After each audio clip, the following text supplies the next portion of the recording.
Without further ado, I'd love to introduce our guest tonight, Milena Regos, who I met through the Human Potential Coaching course that we all took.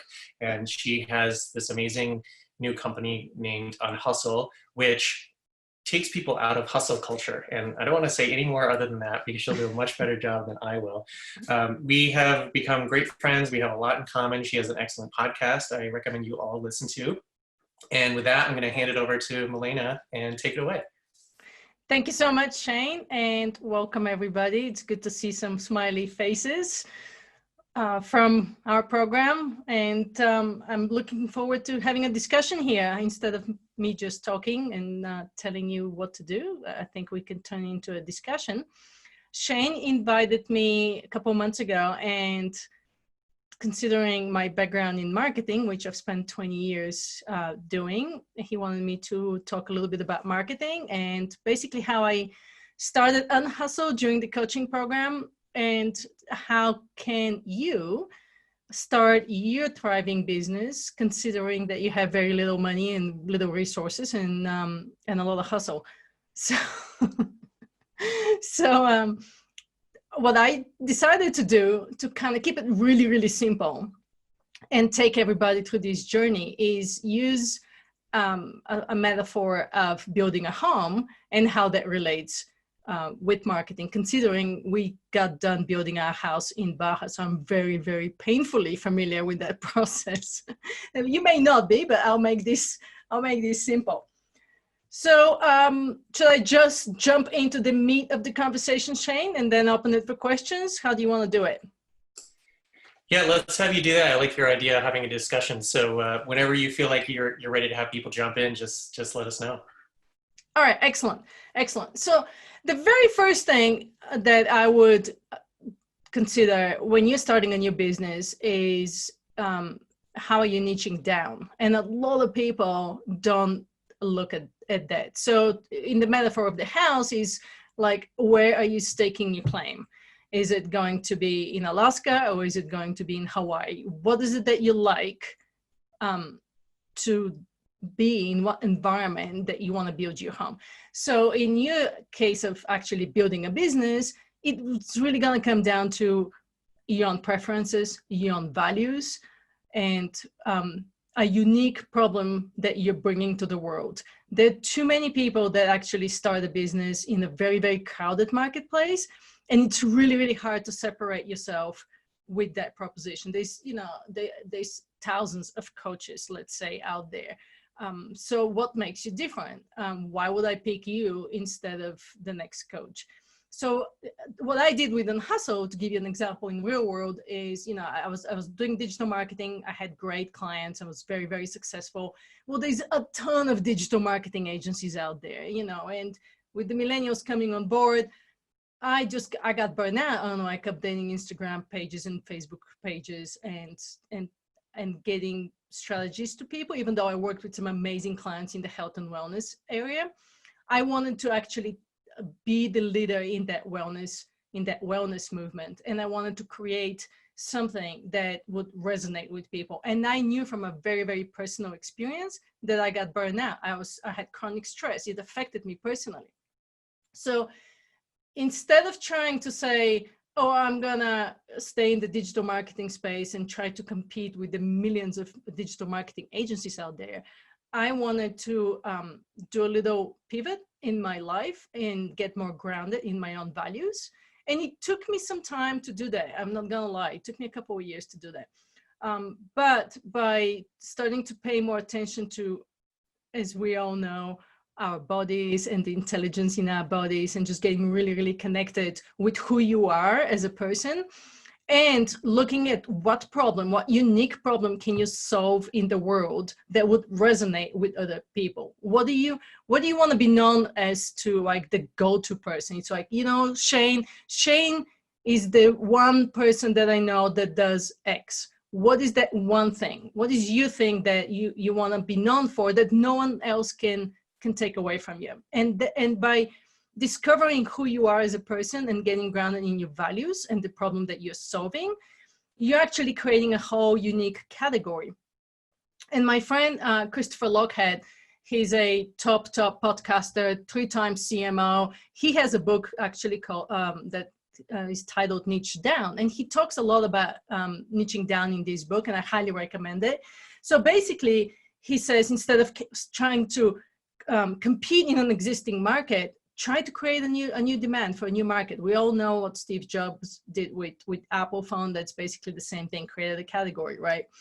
So designing a category is the first thing you wanna consider when you're going out there. You're not just a coach. You're not just a human potential coach. What is your unique talents and skills and strengths that you can actually really get grounded in and put that on the forefront of your website, your marketing materials, all of that. So in my case, I wanted to mobilize people and get them behind a mission and create a movement, because hustle culture is overwhelming. It's not sustainable. And I wanted to see if people would actually get behind this movement. It's still, at the end of it, it's a wellness company, right? It's an investment in our well-being, but I'm positioning it to a very unique problem that we all talk about, hear about, and live on a daily basis. So when I explain to people about Unhustle, they go, "Oh, that's a really cool name. How'd you come up with it? How come I didn't come up with it?" This is exactly what you want your competitors to say, right? Because it's a cute name. Well, how I came up with it is through hiking in the woods for 3 days and sending my husband to Mexico so I can be by myself, and just doing a lot of meditation and just getting very grounded. And I finally said, what is my biggest problem? What is my why? If you've watched Simon Sinek, you start with your why. I just started with the why. It was like, what is my pain point? What is my biggest pain point? And I said, well, this is exactly what I'm trying to walk away from, is that hustle. And hence, Unhustle was born. So this is what I did. And if you can create a business that you're actually changing the world, and you're transforming, you're impacting people's lives, you can show the before and after, which in coaching is what you do, then this is your very first step in building your home, so to speak, or your business. Is like, okay, this is what I can get grounded in. These are my values. This is my problem, the unique problem that I'm solving. I can tell the world about this problem in a unique way and offer them my unique solution. The issue that I see with businesses is that a lot of them talk about the benefits and the solutions, where in reality, we want to talk about the problem. Because if you're talking about the problem, then that message would resonate faster than if you're talking about the solution. So let's check in. Does that make sense so far? I see a lot of heads nodding. All right. And yeah, Alexandra, thank you. Excellent.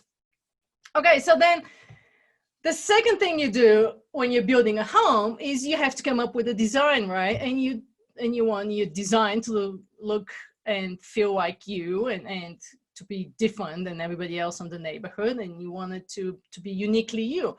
And that's your personal story. So continuing from the niching down, your personal story, your brand essence, this is where you can get really grounded into the why you're starting this business.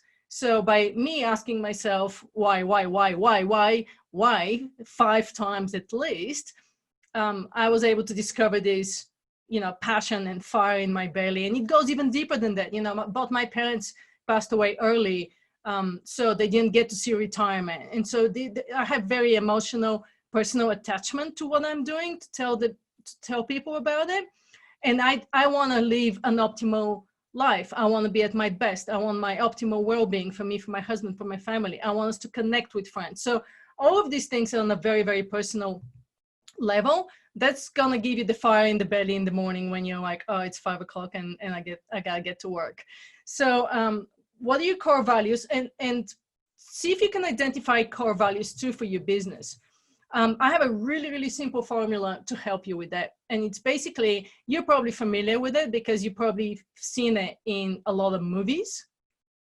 And it goes like this. A character has a problem and meets a guide who gives him a plan and calls him to action to help him avoid failure, which ends in success. Does that sound about right for just about every single movie you've seen, right? So take this formula and use it for your business. You can use it for you to build your website. You could use it to build your story. You could use it to build a landing page. But basically, it's how to start. You can even use it for like social media posts. So character, you start with the problem. You start with the character. So you start with the you identify the problem. You are then the guide that comes to save the day. And you have to give them a plan with a call to action. And you have to explain to them what they're going to avoid in terms of failure and how you're going to help them achieve success. There's a book by Donald Miller, Story Brand, and he talks even more about this story formula. It's a pretty good read, so I recommend that resource in terms of developing your personal story. Without a personal story, in my opinion, you don't have a business, because people want to connect with humans on a very human level, and that personal story as to how you're helping them and what are your unique skills and strengths that you're bringing to the table to help that person is going to help you position yourself in a very different way than everybody else out there that's coaching. So you want to answer questions like who you are, what do you do, and why does it matter, right? So why did you start the business? What is so special about your company? What makes you so different? And why would people choose you instead of your competitors? Okay, that was point 2.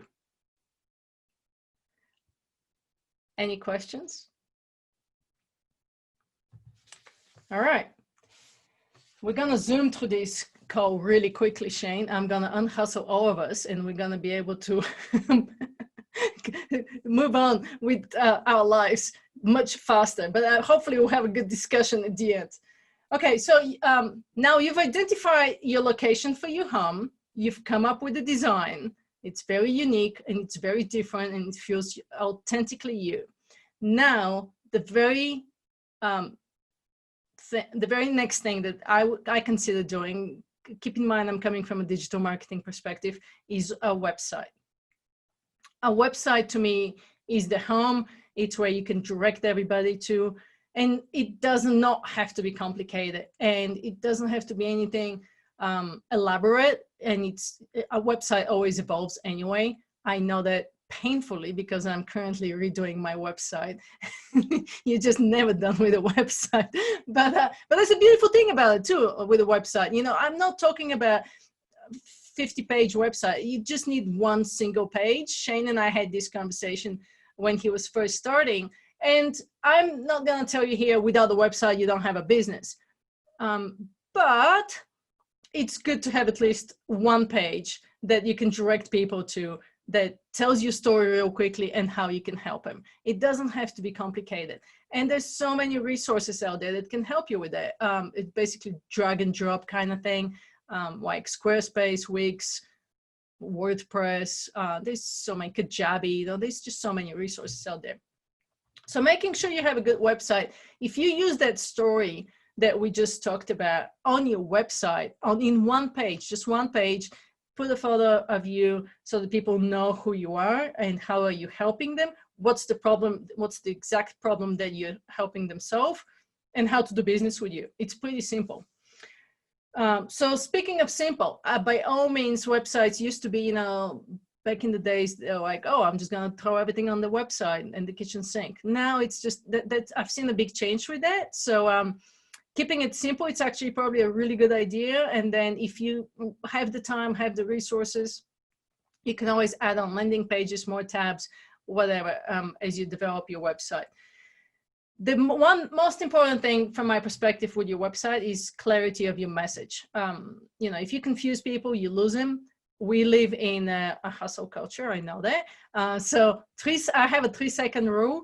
If you get somebody to come to your website and they can't answer what you do, how you're going to help them, and what you expect them to do in 3 seconds, you're going to lose them because they're going to be back to Google and searching for the next coach.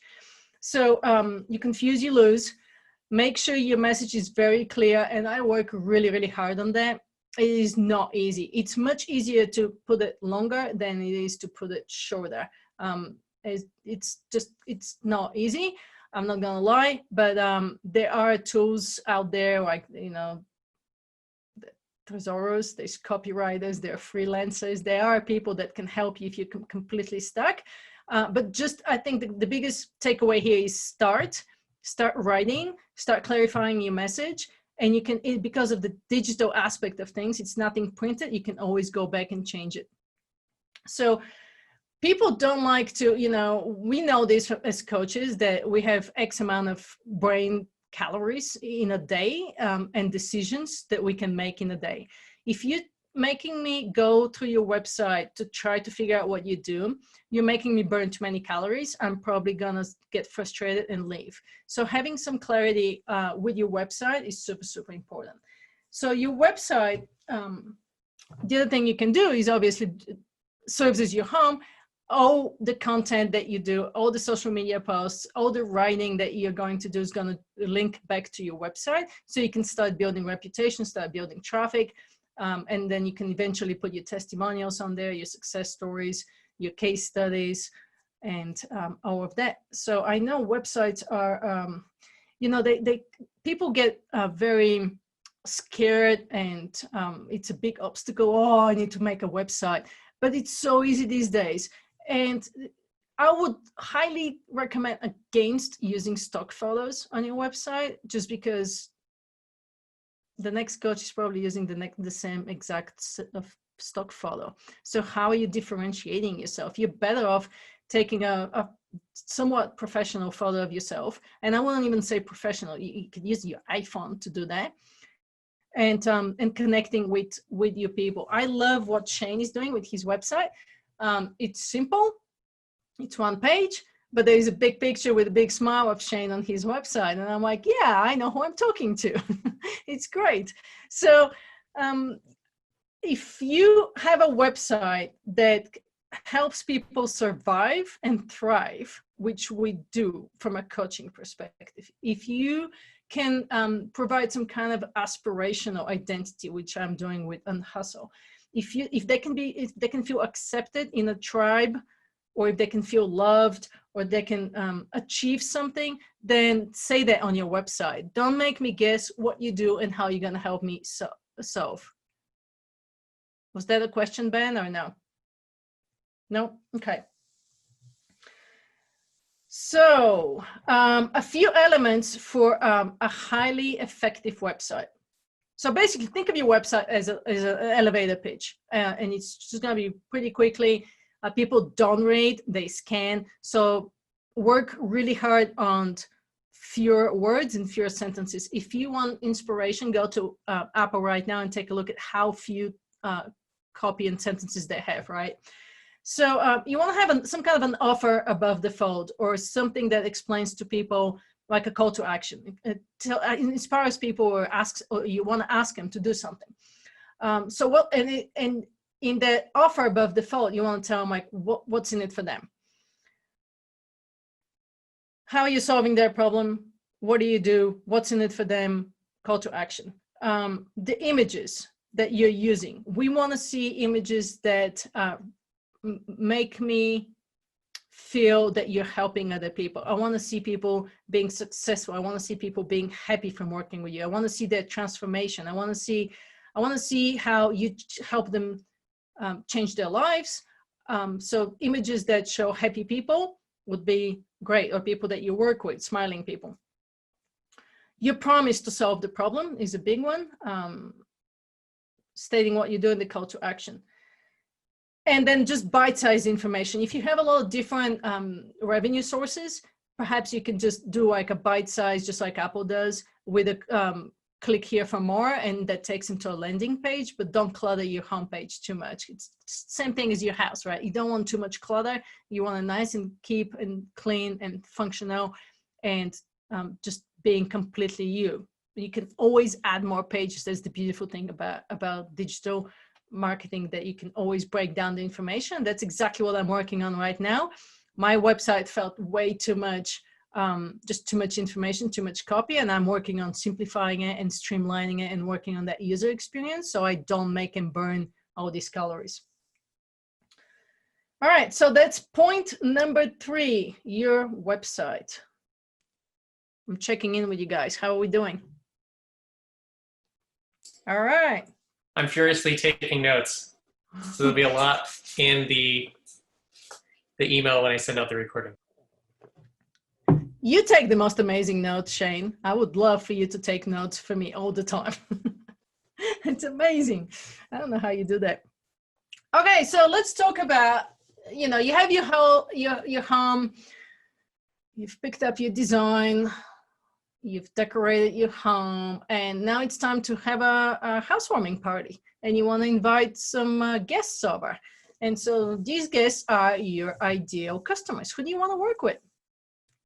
And that's in a way saying, what's your like red velvet policy? Who are the people that you want to associate yourself with? Because I think too many times when you start a business and you're scrambling to make money and you have no revenue, you would probably say yes to everybody. And that is the biggest mistake that I see. Being able to say no is going to grow your business faster, because if you're just accepting anybody and everybody that comes to you, your the opportunity cost and the time involved in working with these people is not gonna be beneficial to you. You're better off saying no and working with the exact people who are your target audience. Why? Because they're probably hanging out with more people that are your target audience, and they're gonna tell the other people. So instead of getting into a stream of people that you don't want to work with, you want to identify the exact people that resonate with you, that leave you energized at the end of the day, and that would be your ideal clients from a perspective of how you solve their problem. So basically, the best exercise you can do from that perspective is writing your avatar. And I don't know if you guys know about avatars much, not the movie Avatar, although I do like that movie.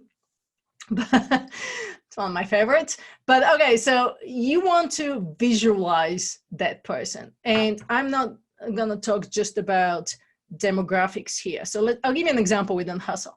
So with Hustle, you know, people back in the marketing days were like, oh, how old are your ideal clients, and where do they live, and I don't know, just a bunch of demographics questions. Do they have children? You know, what's their household income? Well, within Hustle, I'm appealing to 3 generations. I'm appealing to millennials, who are the most burnout generation out there. I'm appealing to people in their 40s who've probably made some money, built some businesses, are hustling and are realizing that there's more to life than just working, and maybe it's time to do something different.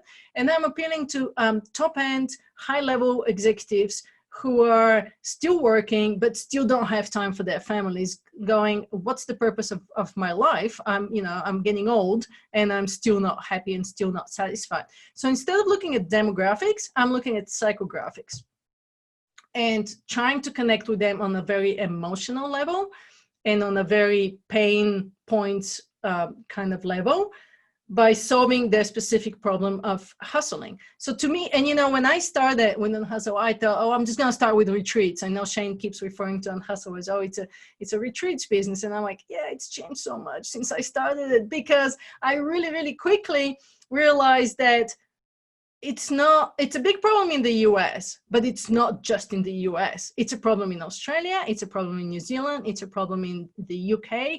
And with my retreats in Baja and in Tahoe, for me to impact the most lives and change the most lives, which is my mission, is to change 1 million lives. I can't just do retreats. I can't just do physical locations. So your business is going to evolve, and you don't have to beat yourself over the head like, who is my ideal avatar? But it's a really, really good exercise to sit down and actually do a little exercise and visualize that person, whether it's man, male, female, whatever they are, and actually come up with a name for them and a face and a picture. I actually use my real friends. I don't have it on my wall anymore. I just took them down. But I actually had real friends of mine telling me their real problems. So I'm using their real words. And this is how I create my marketing messages. So I had a millennial, I had a Gen Xer, and I had a baby boomer. And I would have these 3 conversations with them and listen to what they say and the actual words that they use. And so I now have this avatar of this woman, and her name's Abby. And Abby basically is a digital marketing person. We're hearing, I think we're hearing some audio from you, Ben. Yeah, I had a question, but I wasn't trying to interrupt you. Okay, go ahead. So, well, since I interrupted you, what I was going to suggest, or you were talking about demographics versus psychographics, and then I was just going to ask the question if you think that perhaps maybe the we'll call it the old way of doing things with coming up with the demographics is really more aimed at just helping people visualize who they're dealing with. I would imagine, and you could probably comment on this, that the demographics of, how people in the U.S. work versus, say, the U.K., you're talking about people that have an average of a week to 10 days of vacation versus people that have 7 to 8 weeks of vacation. So I would imagine that probably impacts both your messaging and the flexibility that people have to probably implement the concepts that you're talking about. So I'd be curious, I'm sure that there's some impact with regionality or nationality or, continentality, for lack of a better way to put it. So I would say that I'd like to suggest that location might have an impact, although it might not be significant. And then the second thing I wanted to ask or suggest, I hear you talking about visualizing your avatar, and I was curious as to whether or not, if you've read the book, Robert Cialdini, he wrote a book called Influence, and then his follow-up book is called Persuasion. And in his book on persuasion, he talks about how the research that they did, they discovered that people who visualized the clients they were working for, the people that they were going to actually impact, that they had a better work output than if they just sat at a conference room table. Was specifically in reference to people that worked on consulting for compensation packages and that sort of thing. And he talked about the difference, how when they came in, if there was a bullpen type of setting where they could see everybody, for some reason their output was better. And then in situations where they weren't able to see their clients, if they were locked into a conference room, they found that their output was better if they had 3x4 pictures of some of the employees in their work setting. So I was just wondering if maybe you could incorporate some of that stuff into what you're talking about. That's kind of side or alongside thoughts of what you're talking about, I think. Yeah, thanks for that. Both great points. So in terms of the demographics, I'm not saying completely ignore it, because to a point, you're absolutely right. It does influence. So let's say my older people who are attracted to on hustle, they would probably be spending more time on LinkedIn, where let's say the millennials would be spending more time on Instagram. But I'm talking digital marketing here. I'm not talking about purchasing, let's say, magazine ads in a certain geographic area, right? But knowing where your people hang out would probably be slightly influenced by the demographics. And then the psychographics would be more relevant to the actual messaging. So I'm not saying completely ignore it. I'm just saying have that visual in your mind. And yeah, my avatar, for example, lives in Silicon Valley, right? So there's definitely a geographic thing. Now, in terms of the UK versus the US, they are just as busy working. My actually niece, who's 25, lives in London and tells me how her friends get jobs in companies and stay till midnight in their offices to work. So they may have more days off, but they're just under the gun on producing and burning the midnight oil as we are. So for me, it's not affecting that much my messaging, because I see a lot of people connecting with me from all over the world. Now, with regards to your book and the visualizing, this is exactly the whole idea of the avatar. So you can write down on one page of your avatar who they are, what's their life like, do they have a family, what are their pain points?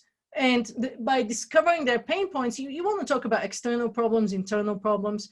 Like, for example, Abby, my avatar, well, she gets up at 3 a.m. so she can get her work done before the kids wake up.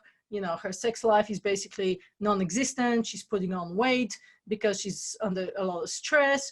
And she goes from work to the gym and home, but it's not happy. So you're tapping into a lot of details about her personal life. And that's why I use some of my friends, because I know them really well. It doesn't have to be, so complicated, but having that image, and I highly recommend, and you're absolutely right, printing that person.